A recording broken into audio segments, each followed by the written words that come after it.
बेले बेले पिला को हाई टेम्परेचर आसे 103 104 डिग्री फारेनहाइट आसे तो से कदापि आप पैनिक हेबे नहीं। तो पिला को टेम्परेचर जो हाई होची तो आप फास्ट हो पिला को स्पंजिंग करेंगे। द्वितीय कथा घरे थी आप पारासीटामोल सिरप देवे ता वेट अनुसार आप चार्ट थी पाराटोन ड्रप हो सिरप हो कि परेक्टाल सपोजिटरी आप देवे।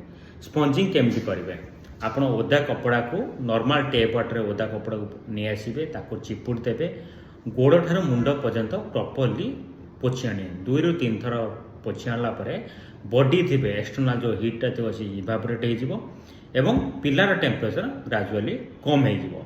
पारासेप्टाल देवा द्वारा बेनिफिट कौन ना यह हूँ आप घंटे 2 घंटा पर काम कर अप्रोक्सीमेटली 4 to 6 आवर पर्यंत टेम्परेचर मेंटेन कर। जो टेम्परेचर 99 to 100 रोचे ताले पैनिक टोटल हूँ ना नियरेस्ट डॉक्टर को कंसल्ट करूँ।